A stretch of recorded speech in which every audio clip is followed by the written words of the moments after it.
3-year-old said, "Daddy hurt mommy," but could investigators believe him? 21 years later, he dug up her skull in his own backyard.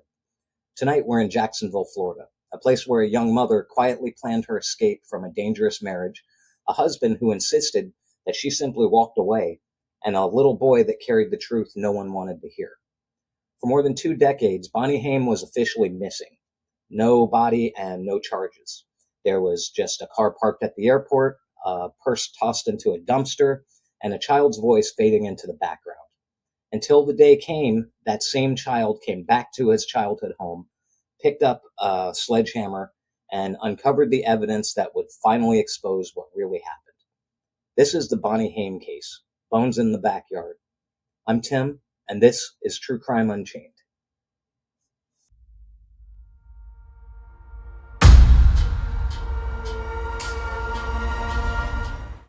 Picture this. You inherit your childhood home, the same place where your mother vanished when you were 3. You come back as an adult, not to solve a mystery, but to do something ordinary.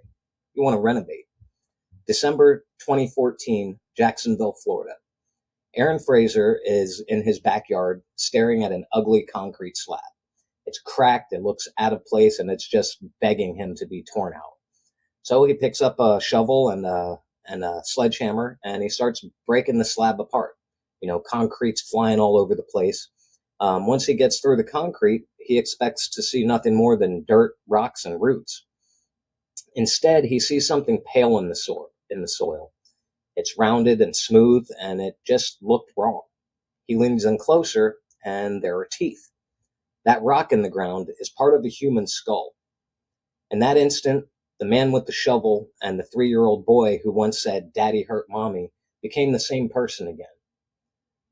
His backyard turns from a home project into a crime scene.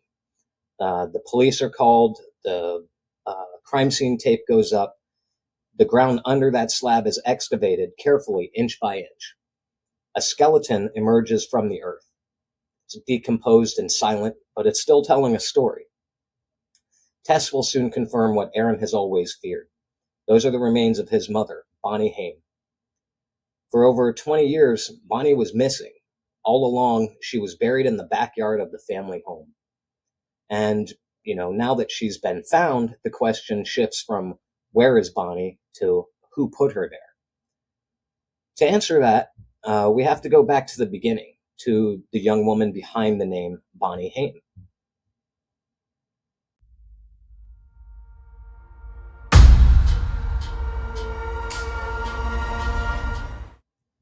Before she was a cold case, Bonnie was a 23-year-old woman trying to survive her marriage. Early 1990s in Jacksonville, Bonnie Haim is married to Michael Haim. They work together in a family business, they share a modest home, and they're raising a little boy, Aaron. From the outside, it looks like a standard young family picture. House, child, job. Inside that picture, things are darker. Friends and relatives describe Bonnie as unhappy and afraid. The marriage is tense, controlling, and sometimes abusive. Bonnie doesn't just complain about her situation. She starts planning her way out. She opens a separate bank account Michael doesn't know about.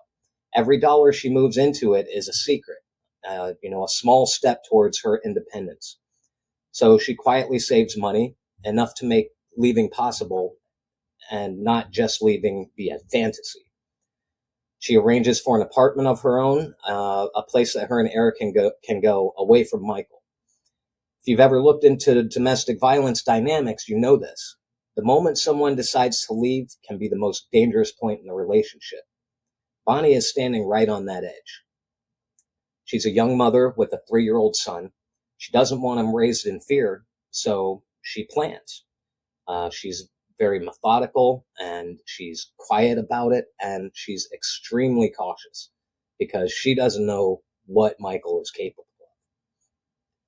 In January 1993, all those secret plans collide with the reality of living with a man she's afraid of.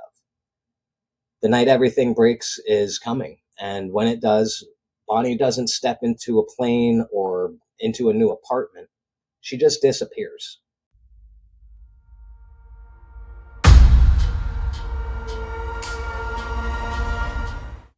January 6, 1993.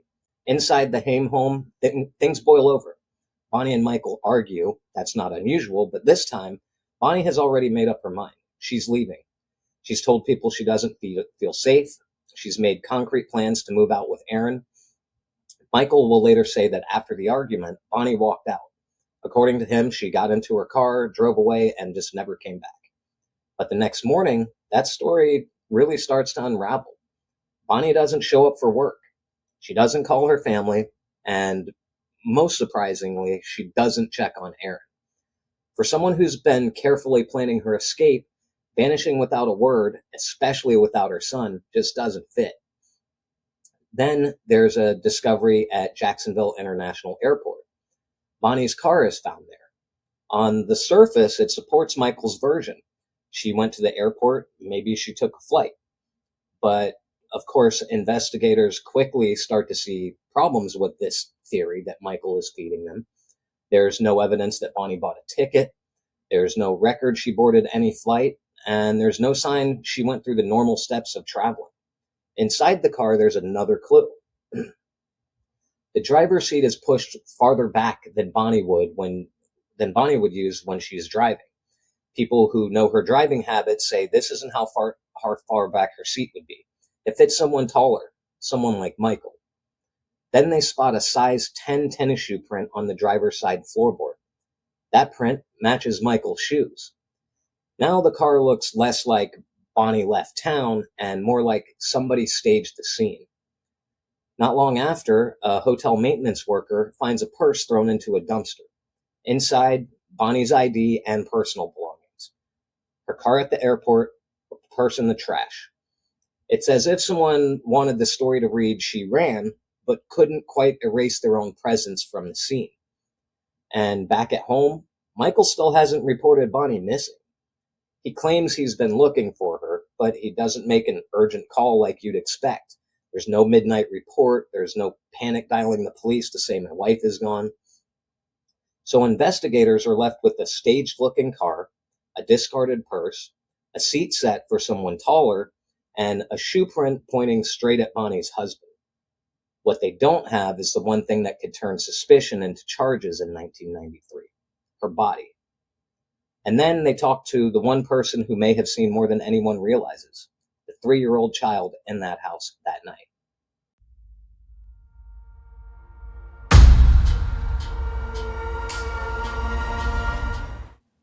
Before we continue with this story, let's talk about something a little lighter. Today's episode is brought to you by Giggles on Garment, my very own t-shirt company. I designed them myself. They're great for a laugh or a conversation starter. Get yours today.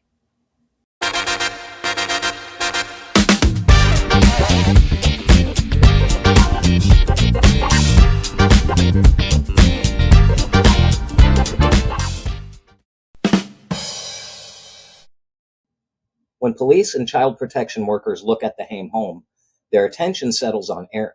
He's 3 years old, his mother's suddenly gone, and his father is the only adult left in the house. Specialists interview Aaron gently, knowing his age makes this delicate. They're careful not to put words in his mouth. But what Aaron says doesn't come from leading questions. It comes from what he remembers. Aaron says, "Daddy hurt Mommy." Aaron also says, "Daddy shot Mommy." He talks about his father trying to wake her up and not being able to. You know, even though this is a 3-year-old kid, these are sharp, specific statements far beyond the usual confusion of a toddler's imagination. Aaron even draws a picture of his mother being shot in the stomach. For investigators, it's like this little boy is handing them the narrative. Mommy didn't leave. Something violent happened at home. But this is the early 90s. There's no body, and this is a major roadblock. The physical evidence that they do have, the car seat position, the shoe print, those suggest foul play, but it doesn't definitively prove a murder. Prosecutors know what they'd be up against building a murder case on the words of a 3-year-old child with no remains to back it up. So criminal charges don't come. What does happen is this. Authorities decide Aaron is not safe with Michael. He's removed from his father's custody, and eventually adopted by another family, taking the last name Fraser.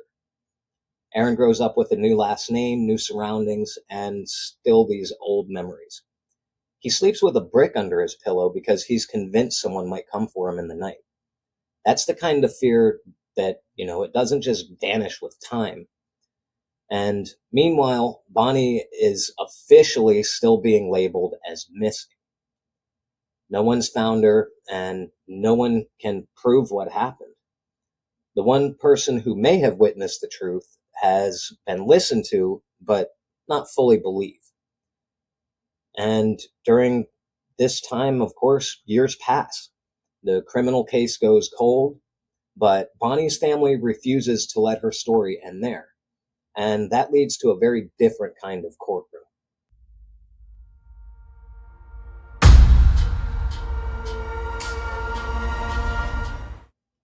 As the 1990s and early 2000s roll by, Bonnie's case sits in a strange limbo.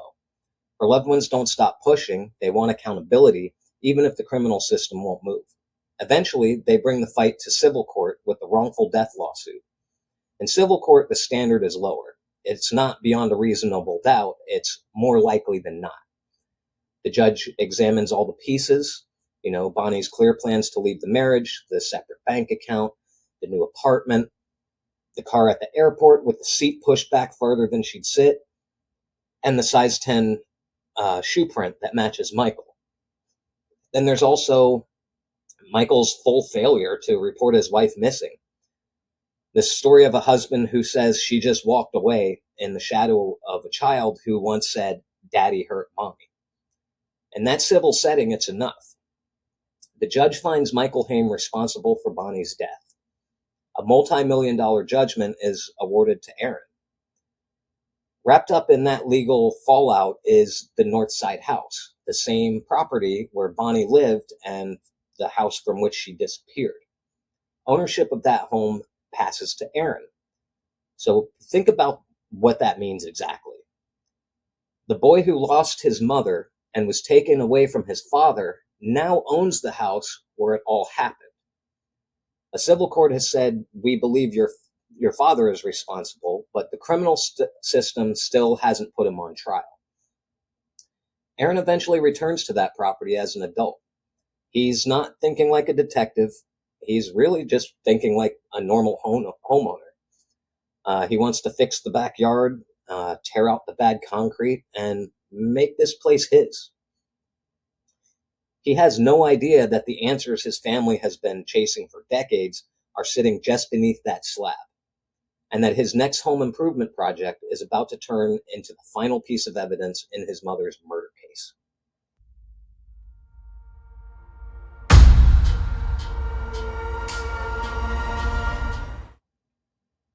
When Aaron uncovers the skull in 2014, everything changes. The remains are collected and analyzed.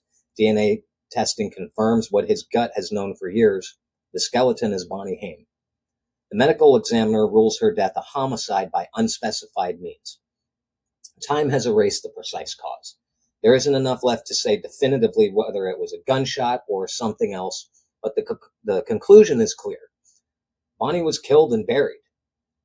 With Bonnie's body finally found at the family home, the cold case heats up extremely fast. In August 2015, authorities arrest Michael Haim in North Carolina and charge him with second-degree murder. In the courtroom, prosecutors build their case like a structure, brick by brick. Bonnie's plans to escape the marriage, the hidden bank account, and the new apartment, Michael's choice not to report her missing, the car at the airport that looks staged, the seat pushed back farther than Bonnie would need, the shoe print on the driver's side floorboard matching Michael, and then there's Aaron. He's no longer the 3-year-old with a brick under his pillow, but he's a grown man now. He testifies about what he said as a child. Daddy hurt mommy and daddy shot mommy. He describes his lifelong fear and the day he swung a hammer and broke up that slab and found his mother's skull beneath his feet. The defense pushes back, arguing the case is built on circumstantial evidence and old memories. They question the reliability of what a 3-year-old said decades ago. They suggested someone else might have buried Bonnie in the backyard later, trying to create doubt about the timeline, which is fucking stupid. But the jury has to look at the whole picture. The troubled, fearful marriage, the planned escape, the staged car, the seat position that doesn't fit Bonnie, the size 10 shoe print, tying Michael to the driver's seat, and a child's words that never changed. Daddy hurt mommy. In April 2019, the jury reaches a verdict. He's guilty of second-degree murder. The judge sentences Michael Haim to life in prison. Of course, Michael appeals, trying to challenge the use of Aaron's childhood statements and the overall strength of the case. So the appeals court reviews everything and ultimately leaves the verdict standing. For Bonnie's family, it's a moment that's both relief and heartbreak. Relief because the person they believed responsible for her disappearance is finally held accountable, and heartbreak because nothing can bring Bonnie back. And now for Aaron, it's confirmation of something he's carried for more than 2 decades. That the words he spoke when he was 3 were not a child's fantasy. They were the truth.